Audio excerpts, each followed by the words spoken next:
Anonymous in Texas. Hey, Anonymous. I'm assuming you're anonymous as opposed to you are the group.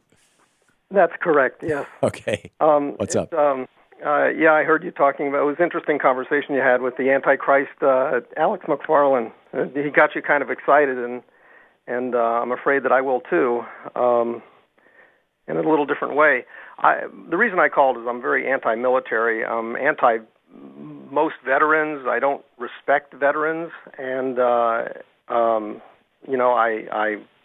although I think the government should do what they said as far as supporting their benefits. Well, hang on just a second. Let me ask you a really simple question. You get some kid who's 17, 18 years old, out of Kentucky, no job opportunities, nothing, joins the military, as a career path, as, hey, I can get a college education this way. It's a job. I can send money back home to my wife. We can have a family someday. There's good long-term benefits. Gets dragged off to Iraq or Afghanistan because George Bush lied us into a war, comes back, paralyzed. How could you have anything other than compassion and respect for a person like that?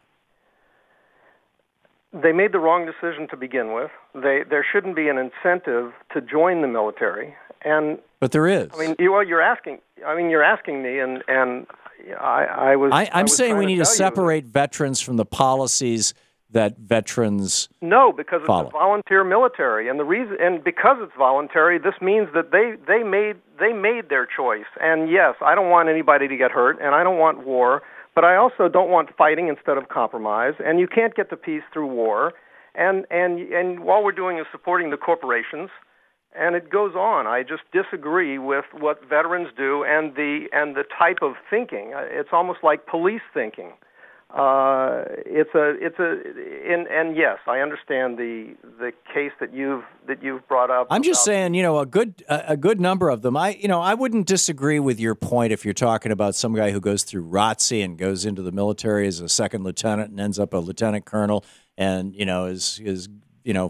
then later on in his life ends up as a shill for a defense contractor on TV or something like that. Those folks have my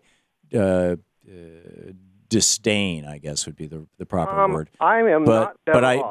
But I think that we really need to separate the people who, the kind of the professional military from just the average kid who's looking for a job or just desperate to get out of couldn't the government give incentives for infrastructure and We should. We should bring back the CCC and the WPA. I've been saying, Charlie Rangel and I have been saying on this program for 10 years now that we should bring back a draft where you serve your country for a year. It doesn't have to be in the military. Half, 2/3 of them could be volunteering in hospitals, schools. There's all kinds of important stuff that needs to be done around the country. And then in exchange for that, you get 4 years at college or trade school. Well, that's fine. That's a lot better than the way it is now. But again, I'm not better off because of any of these wars, Afghanistan, Iraq, since Korea. Unless somebody was drafted, I don't think I should have to respect them. Okay. I understand what you're saying. I really believe that we need to separate the people from the policies. But I understand your point. Thank you for the call.